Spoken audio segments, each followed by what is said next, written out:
So hello everybody, welcome back to our YouTube channel the creative minds academy. आज की जो video रहने वाली है इसके अंदर हम लोग 11th क्लास का चैप्टर नंबर 1 डिस्कस करेंगे। ठीक है, क्योंकि अभी क्या है, 12th बोर्ड एग्जाम्स भी आ रही हैं, बट आप लोगों के 11th के भी सीबीएसई बोर्ड एग्जाम्स या आप जिस भी रिस्पेक्टिव बोर्ड के अंदर हैं तो आपके भी स्कूल्स के अंदर एग्जाम्स अभी स्टार्ट होने वाले होंगे। ठीक है, सो बेसिकली इस सीरीज के अंदर हम लोग एक करके 11th क्लास के चैप्टर्स को डिस्कस करेंगे।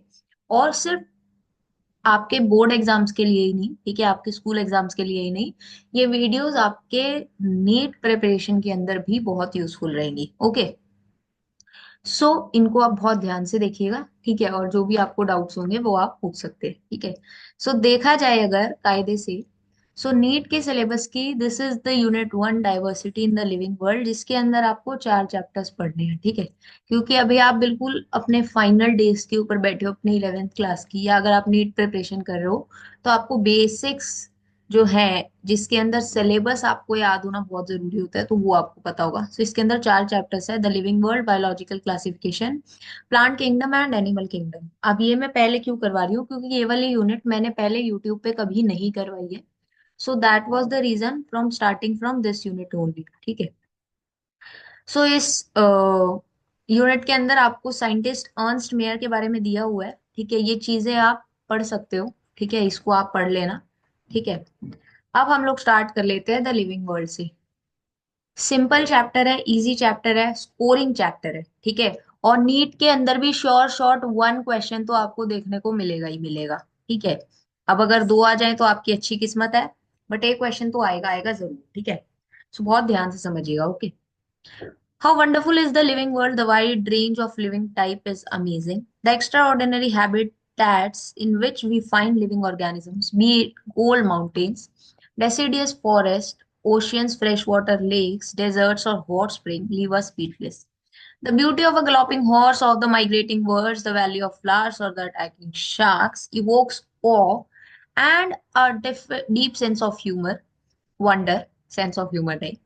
The ecological conflict and cooperation among members of a population and among populations of a community, or even the molecular traffic inside a cell, make us deeply reflect on what indeed is life. ये chapter है ही इसलिए कि what is life। ठीक है, अब इसके ना 2 answers हैं। ठीक है, बेसिकली ठीक है, 2 ही क्वेश्चंस हैं इसके अंदर भी, व्हाट इज लिविंग के अंदर या व्हाट इज लाइफ के अंदर भी।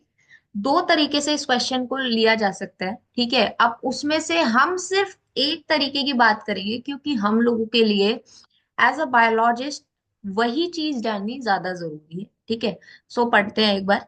The question has two implicit questions within it. The first one is a technical one and it seeks answer to what is living as opposed to the non-living. Okay. And the second is a philosophical one which seeks answer to what is the purpose of life. As scientists, we shall not attempt answering the second question. We will try to reflect on what is living. ठीक है, अब देखो बहुत ही basic paragraph है। क्या बोला हुआ है इसके अंदर, यही बोला हुआ है ना कि हमारा जो लिविंग वर्ल्ड है वो काफी वंडरफुल है। आपको डाइवर्स हैबिटेट्स देखने मिलते हैं, और डाइवर्स हैबिटेट्स के अंदर आपको डिफरेंट टाइप ऑफ ऑर्गेनिजम्स देखने को मिलते हैं। ठीक है, चाहे फिर वो लैंड के ऊपर है, वाटर के ऊपर है, एयर के अंदर है, ठीक है, कहीं पे भी है। इवन आप अगर सेम हैबिटेट की बात कर रहे हैं उसके अंदर भी आपको डिफरेंट वैरायटी ऑफ स्पीशीज और लिविंग ऑर्गेनिजम्स देखने को मिल जाते हैं। ठीक है, सो बेसिकली इन सब चीजों से हमको ये समझ में आता है कि असल में जो है, लाइक, कितना प्यारा जो है हमारा वर्ल्ड है। ठीक है, और इसके अंदर इतनी ज्यादा जो है डाइवर्सिटी देखने को मिल रही है। ठीक है, अगर हम लोग मॉलिक्यूलर बेसिस के ऊपर बात करें, मॉलिक्यूलर स्टडीज के अंदर बात करें, तो जब हम लोग अगर एक सेल को जब स्टडी कर रहे होते हैं तो हमको पता चलता है कि यार, एक सेल को जब हम मॉलिक्यूलर लेवल पे स्टडी करते हैं तो हमको पता चलता है कि सेल के भी कितने सारे कंपोनेंट्स हैं, और एक एक सेल को मिला के, है ना, बेसिकली सेल से टिश्यू बना, टिश्यू से ऑर्गन, ऑर्गन सिस्टम, फिर ऑर्गेनिज्म। सो बेसिकली सेल जो है वही अपने आप में कितने कंपोनेंट्स के अंदर डिवाइडेड है, और उन्हीं सेल से मिलके एक ऑर्गेनिज्म बनता है। So the question is what is life. अब मैंने बोला इसके अंदर भी दो क्वेश्चन है। पहला है टेक्निकल वन, जो क्या बोलता है कि what is living as compare to non living, यानी लिविंग और नॉन लिविंग को हम किस तरीके से डिफरेंशिएट करते हैं, उसके कुछ पॉइंट्स होने चाहिए ना। ठीक है। और दूसरा क्या है, what is the purpose of life. अब हम फिलोसफी नहीं पढ़ रहे हैं, हम बायोलॉजिस्ट है, ठीक है। सो हम सिर्फ टेक्निकल वन जो ये बताए कि नॉन लिविंग को और लिविंग को हम किस बेसिस के ऊपर डिफरेंशिएट करते हैं, तो वही हम लोग यहाँ पर पढ़ने वाले। ओके, आई होप यहाँ तक आपको समझ में आया। कुछ नहीं था, बहुत बेसिक बेसिक अभी तक बात हुई है। Now, diversity in the living world. If you look around, you will see a large variety of living organisms, be it potted plants, insects, birds, your pets, or other animals and plants. There are also several organisms that you cannot see with your naked eye, but they are all around us. अब ये क्या होते हैं? These are microbes. Okay, these are microbes. If you were to increase the area that you made observations in, the range and variety of organisms that you see would probably increase. Obviously, if you were to visit a dense forest, you would probably see a much greater number and kinds of living organisms in it. Each different kind of plant, animal, or organism that you see represent a species. Very, very important. Okay. Okay. The number of species that are known and described range between 1.7 to 1.8 million। और इसी को क्या बोला जाता है? Basically biodiversity. What is biodiversity? Biodiversity is the number and type of organisms present on earth. ठीक है। अब देखो यहां तक समझते हैं। देखो हम लोग, मैंने यही बोला, जब हम अपने नेचर को ऑब्जर्व करते हैं, so we see variety of living organisms, ठीक है, which live in different habitats. अब उनके अंदर क्या होता है, जैसे जैसे आप एरिया बढ़ाते जाओगे, एरिया ऑफ ऑब्जर्वेशन बढ़ाते जाओगे, तो नंबर ऑफ ऑर्गेनिजम्स भी बढ़ता जाएगा। अब every different kind of plant, animal या फिर ऑर्गेनिज्म जो आप देखते हैं, वो क्या रिप्रेजेंट करता है? They represent species. ठीक है। अच्छा, और ये तो वो है जो हम लोग देख पा रहे हैं। बहुत सारे ऐसे ऑर्गेनिजम्स भी हैं जो हम लोग नेक्ड आई से नहीं देख पाते, बट वो भी एग्जिस्ट करते हैं। ठीक है। और वो बेसिकली माइक्रो ऑर्गेनिजम्स होते हैं। माइक्रो ऑर्गेनिजम्स की भी डिफरेंट कैटेगरीज होती हैं। और माइक्रो ऑर्गेनिजम्स का अपना एक इम्पॉर्टेंट रोल होता है इकोसिस्टम के अंदर, हमारे नेचर के अंदर, जो सारा आप क्लास 12th के अंदर पढ़ेंगे। ठीक है। अब number of species which are known and describe, they range between 1.7 to 1.8 million. यानी अभी तक जो नंबर ऑफ स्पीशीज जो हम लोग जान चुके हैं, जिनको डिस्क्राइब किया जा चुका है, उनका नंबर है 1.7 टू 1.8 बिलियन। और the number and type of organism, different organisms which exist on this earth, उसी की स्टडी को हम क्या बोलते हैं? जस्ट अ मिनट, उसी की स्टडी को हम लोग बायोडाइवर्सिटी बोलते हैं। ओके। यस। आई होप यहाँ तक आपको समझ में आया। कई बार ना 1 मार्क्स का क्वेश्चन पूछ लेते हैं, व्हाट इज बायोडाइवर्सिटी, तो आपको डेफिनेशन याद होनी चाहिए। We should remember here that as we explore new ideas and even old ones, new organisms are continuously being identified. तो ये जो न्यू ऑर्गेनिजम्स की डिस्कवरी का प्रोसेस है, ये तो चलता जा रहा है। ठीक है। साइंटिस्ट जैसे जैसे जैसे जैसे रिसर्च कर रहे हैं, तो वो बेसिकली जैसे जैसे आगे बढ़ रहे हैं, तो हमको न्यू ऑर्गेनिजम्स और भी स्पीशीज वो क्या कर पा रहे हैं? बेसिकली उनको आइडेंटिफाई कर पा रहे हैं और उनको डिस्क्राइब कर पा रहे हैं। Okay.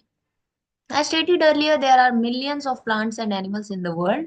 We know the plants and animals in our own area by their local names. These local names would vary from place to place, even within a country. Probably, you would recognize the confusion that would be created if we did not find ways and means to talk to each other to refer to organisms we are talking about. अब क्या होता है, क्योंकि nature के अंदर बहुत सारी species जो है वो एग्जिस्ट करती है। ठीक है। बहुत सारे प्लांट्स और एनिमल्स एग्जिस्ट करते हैं, और हम जिस एरिया के अंदर रह रहे हैं, हम उन प्लांट्स या एनिमल्स को कुछ लोकल नेम से जानते हैं। अब हम लोगों को उन एनिमल्स के बोटैनिकल नेम्स सबके नहीं पता होते। ठीक है। एंड क्योंकि आप साइंस से हो, तो हो सकता है आपको पता हो, बट मैक्सिमम पॉपुलेशन को नहीं पता होते, या फिर एनिमल्स के जूलॉजिकल नेम नहीं पता होते। ठीक है। सो बेसिकली लोकल नेम्स की वजह से क्या होता है, लोकल नेम्स को और क्या बोला जाता है? लोकल नेम्स को बोला जाता है वर्नाक्युलर नेम्स। क्या बोला जाता है? वर्नाक्युलर नेम्स भी बोला जाता है। सो बेसिकली क्या होता है, जब लोकल नेम से हम लोग बात करें, आप फॉर एग्जांपल अभी आप जो है वो नॉर्थन इंडिया में रह रहे हो, और मान लो कि सदर्न इंडिया में कोई ऑर्गेनिज्म को किसी डिफरेंट नाम से बुलाया जाता है, या कोई पर्टिकुलर वेजिटेबल को किसी डिफरेंट नाम से बुलाया जाता है, तो उस केस के अंदर क्या होगा, वहां पर सेम स्पीशीज को आइडेंटिफाई आप नहीं कर पाओगे। या कोई अगर सदर्न इंडिया से कोई नॉर्दर्न इंडिया में आ जाए, और वहां पर कंफ्यूजन क्रिएट होने के चांसेस क्या हो जाते हैं, बहुत ज्यादा हो जाते हैं। सो बेसिकली इसी वजह से क्या किया जाता है, नेम्स को स्टैंडर्डाइज किया जाता है। Okay, so there is a need to standardise the names of living organisms such that a particular organism is known by the same name all over the world. इसीलिए क्या किया गया, इसीलिए हर ऑर्गेनिज्म को एक स्टैंडर्ड नेम दिया जाता है, ठीक है, जो पर्टिकुलर ऑर्गेनाइजेशंस देती हैं।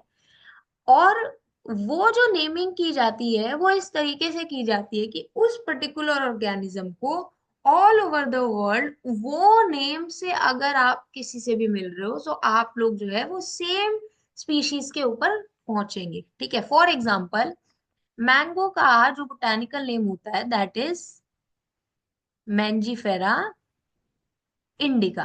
ठीक है, अब हो सकता है आप लोग इसको मैंगो बोलते हो सकता है कोई और कंट्री में मैंगो को कोई और नाम से बोला जाता हो।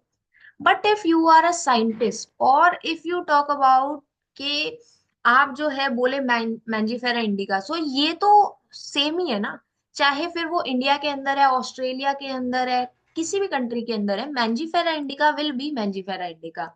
अब हो सकता है आप उसको मैंगो बोल रहे हो, कोई और कंट्री में मैंगो को किसी और नाम से जानते हो, बट हमें पता है कि एक ऐसा नेम है दैट इज यूनिवर्सल। ठीक है, सो बेसिकली जब एक यूनिवर्सल नेम एक स्पीशीज को असाइन किया जाता है सच दैट कि उसी यूनिवर्सल नेम से फिर वो किसी भी पार्ट ऑफ द वर्ल्ड के अंदर हो वो सेम नेम से जानी जाए, इसी प्रोसेस को नॉमेनक्लेचर बोला जाता है। Okay, now, obviously, nomenclature is only possible when the organism is described correctly and we know to what organism the name is attached to. This is known as identification. अब देखो, nomenclature भी तो तभी हो सकता है ना जब आपने एक ऑर्गेनिज्म को करेक्टली डिस्क्राइब किया हो। अब मान लो कि आप जो है वो डिस्क्राइब ही नहीं कर पा रहे हो एक पर्टिकुलर स्पीशीज को या एक पर्टिकुलर ऑर्गेनिज्म को करेक्टली, ठीक है, तो उस केस में क्या नॉमेनक्लेचर पॉसिबल होगा? या मान लो कि आपको पता ही नहीं है कि ये जो ऑर्गेनिज्म है ये किस नेम से अटैच्ड है, यानी कि इसका रिलेशन किस नेम से है। सो अगर आपको वही नहीं पता, आप नेमिंग किस तरीके से कर पाओगे? आप नेमिंग नहीं कर पाओगे। सो इसी प्रोसेस को when the organism the process of describing the organism correctly and to know what name the organism is attached to, इसी प्रोसेस को बोला जाता है आइडेंटिफिकेशन।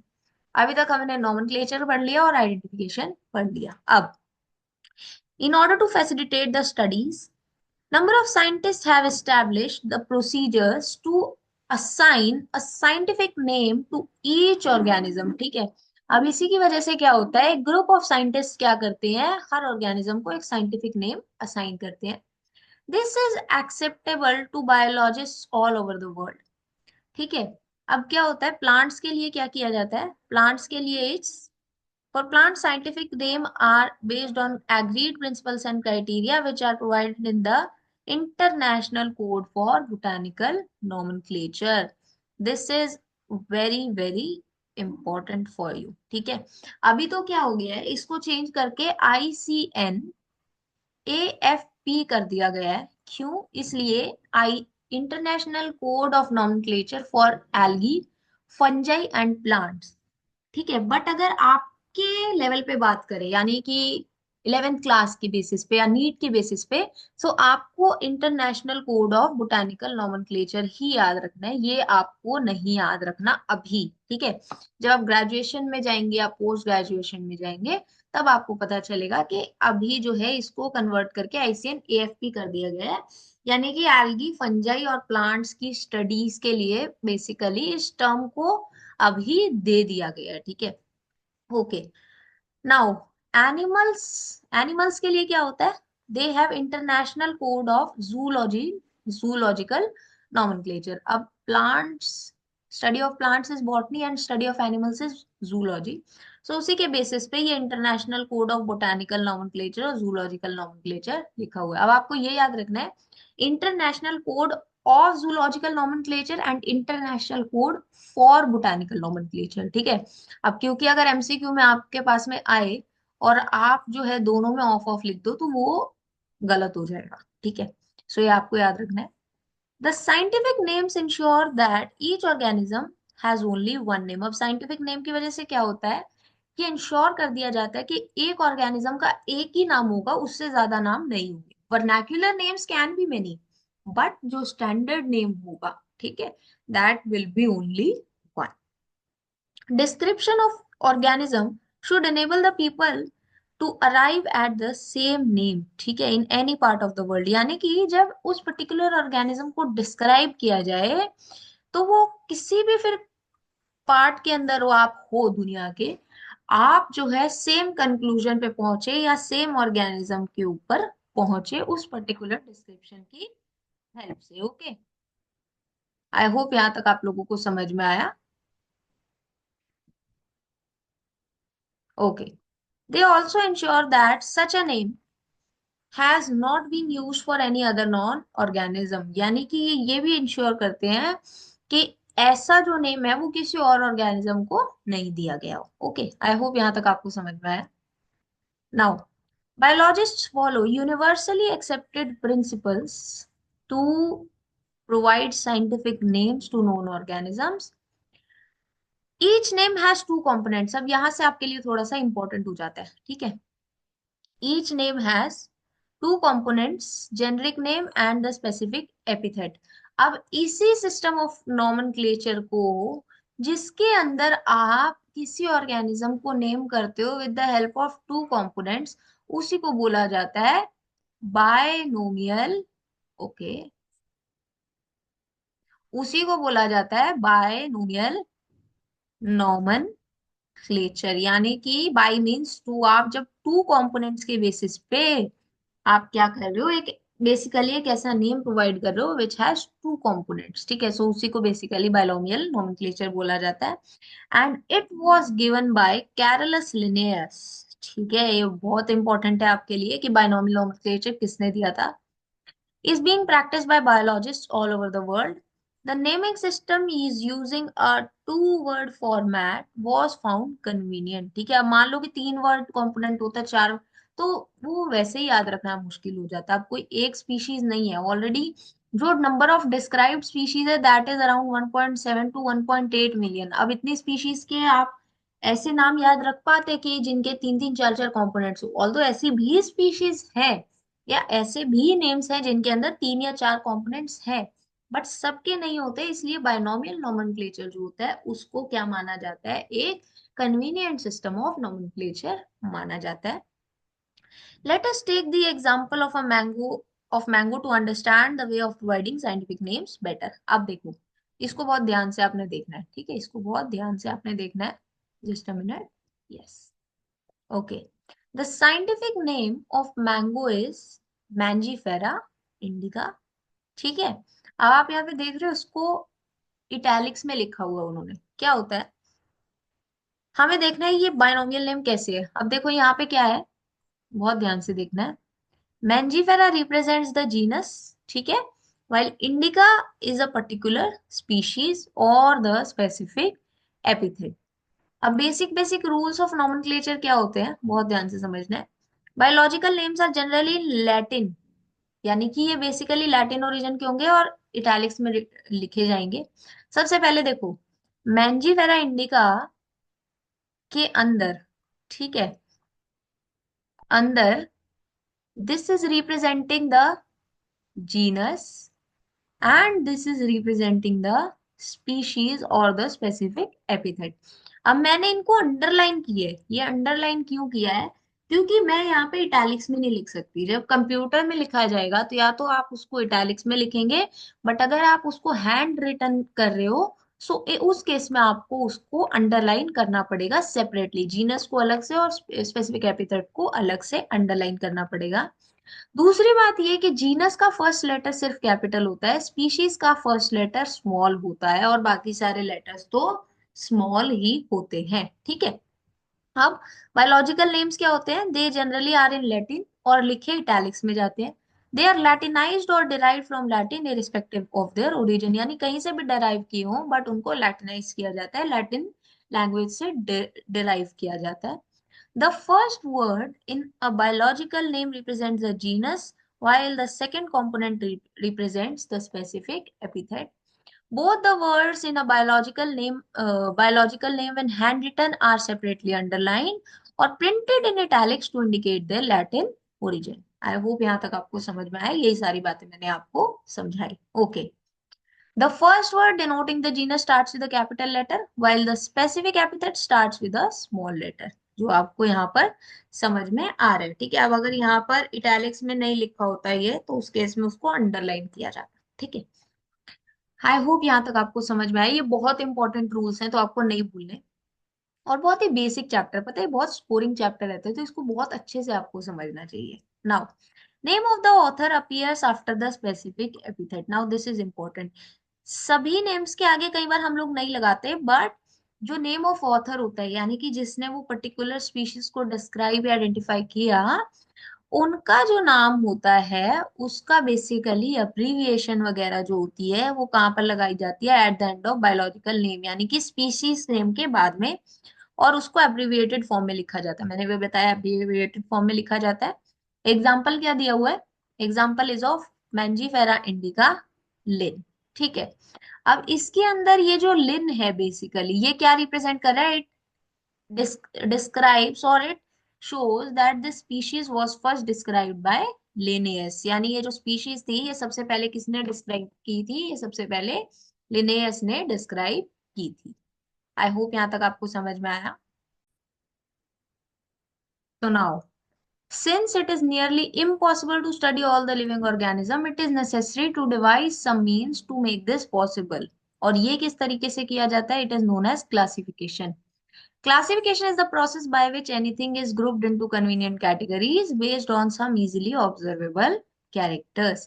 यानी कि अब देखो आप हर ऑर्गेनिज्म को नहीं स्टडी कर सकते, सो इसलिए क्या किया गया, उनको डिफरेंट डिफरेंट ग्रुप्स के अंदर बांटा जाता है, ठीक है, on the basis of certain characteristic features. और उसी प्रोसेस को क्लासिफिकेशन का नाम दिया जाता है, ठीक है, उसी प्रोसेस को क्लासिफिकेशन का नाम दिया जाता है, ठीक है.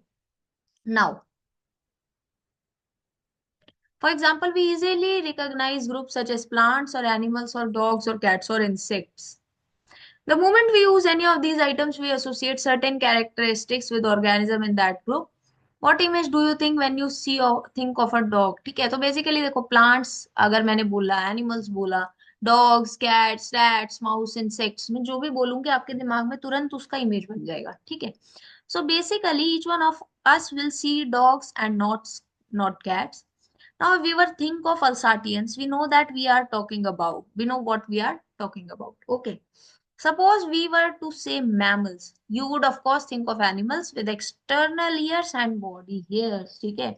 So, यानी mammals के लिए इसमें क्या बोला हुआ है, animals with external ears and body hair. ये हमको पता है, बट ये चीजें आपको याद रखनी है कि इस पर्टिकुलर चैप्टर में ये चीज भी बोली गई थी. Okay. Likewise, in plants, if we try to talk of wheat, the picture in our minds would be of wheat plant and not of rice or other plants. ये सारी बातें हमको पता है. Hence, all of these dogs, cats, mammals, wheat, rice, plants, and animals are convenient categories we use to study organism. ठीक है. और ये जो convenient categories होती है जिनको हम लोग organisms को study करने के लिए यूज करते हैं, इन्हीं categories को बोला जाता है taxa. और singular क्या होता है, singular is taxon. Okay, singular is taxon and plural is taxa. Here you must recognize that a taxa can indicate categories at very different levels. Now this is very important. ठीक है. Taxa जो होते हैं ये categories को different levels के ऊपर क्या करते हैं, बेसिकली इंडिकेट करते हैं. Plants also form a taxa. Wheat is also a taxa. Similarly, animal, mammal, dogs, all are taxa. But you know that dog is a mammal and mammals are animals. Therefore, animal, mammals and dogs represent taxa at different level. I hope यहाँ तक आपको समझ में आया. Now, hence based on, अब black कर लेते हैं ना. Hence, based on characteristics, all living organisms can be classified into different taxa. This process of classification is known as taxonomy. यानी कि basically, based on characteristics, when we classify organisms into different taxa, उसी process को taxonomy बोला जाता है. उसी process को क्या बोला जाता है? Taxonomy बोला जाता है. Okay. Now, external and internal structure along with the structure of cell, development process and ecological information of organisms are essential and form the basis of modern taxonomy study. Very very important. ठीक है, यानी कि आपको external structure की जानकारी होना, internal structure की जानकारी होना, सेल स्ट्रक्चर की जानकारी होना, डेवलपमेंटल प्रोसेस क्या है उस पर्टिकुलर ऑर्गेनिज्म का या उस पर्टिकुलर सेल का उस ऑर्गेनिज्म के अंदर, और इकोलॉजिकल इंफॉर्मेशन यानी कि वो कौन से एनवायरनमेंट के अंदर रहता है, कौन सी कंडीशन के अंदर रहता है, क्या चीजें प्रेफर करता है, वो सारी चीजें आपको जाननी बहुत जरूरी है. And those form the basis of modern taxonomic studies. Hence, characterization, identification, classification, and nomenclature are the processes which are basics of taxonomy. Very, very important. ठीक है, very, very important. Now, taxonomy is not something new. Human beings have always been interested in knowing more and more about the various kind of organisms, particularly with reference to their use. जो early days थे वहां पर organism किस तरीके से, sorry, जो humans थे, ठीक है, वो क्या करते थे, ऑर्गेनिजम्स को उनके यूज के ऊपर बेसिकली कैटेगराइज करते थे. ठीक है. Human beings needed to find sources for their basic needs of food, clothing and shelter. Hence, the earliest classification were based on the uses of various organism. ठीक है, ये आपको याद रखना है. जो अर्लीस्ट क्लासिफिकेशन थी, that was on the basis of uses of organism. Human beings were since long not only interested in knowing more about different kind of organism and their diversities, but also the relationship among them. यानी कि different kind of organisms के बारे में जानना, उनके diversity को जानना और उनका क्या रिलेशनशिप है एक दूसरे के साथ में, इसी स्टडी को सिस्टमैटिक्स बोला जाता है. The study of different kind of organisms and their diversity and their relationships among them is known as systematics. Okay. So systematics जो है, it is derived from the Latin word systema, which means systemic arrangement of organism. ठीक है, Latin word systema से ये derive हुआ है, जिसका मतलब होता है systematic arrangement of organism. Now, just a minute. Yes. Linnaeus used Systema Naturae as the title of its publication. देखो, कुछ लोग ना इसको सिस्टमा नेटूरे भी बोल देते हैं, तो जो आपको ठीक लगे आप वो बोल सकते हैं. ठीक है. ओके, सो इन्होंने क्या किया था, बेसिकली इसका जो title of his publication use किया था. The scope of systematic was later enlarged to include identification, nomenclature and classification. Systematics take into account evolutionary relationship between organism. ये बहुत इंपॉर्टेंट है. ठीक है, यानी कि सिस्टमैटिक्स के अंदर क्या क्या इंक्लूड होता है, identification, nomenclature and classification include होता है. उसके साथ में इवोल्यूशनरी रिलेशनशिप्स क्या है ऑर्गेनिजम्स के बीच में, उसको भी अकाउंट के अंदर लेता है सिस्टमैटिक्स. ठीक है. आई होप यहां तक आपको समझ में आया. यानी कि ये काफी ब्रॉड टॉपिक हम लोगों ने कवर कर लिया, जिसके अंदर हम लोगों ने ये डाइवर्सिटी इन लिविंग वर्ल्ड को कंप्लीट किया. नेक्स्ट हम लोगों को जो पढ़ना है, we will be studying about the taxonomic categories, जो हम लोग नेक्स्ट वीडियो के अंदर करेंगे. आई होप यहाँ तक आपको समझ में आया. अगर आपको कोई भी डाउट हो, then please post your doubts in the comment section. और ये जो एनोटेटेड एनसीईआरटी का पीडीएफ रहेगा, ये आप हमारे Telegram channel the creative minds academy के नाम से जो है, वहां से जाके इसको आप डाउनलोड कर सकते हैं. ठीक है. Please like the video, share it with your friends. And अगर आपने अभी तक हमारे यूट्यूब चैनल को नहीं सब्सक्राइब किया हुआ है, then you are missing on a lot of things. So please do support us by subscribing to our channel. We will meet you in the next interesting video. Till then, keep learning.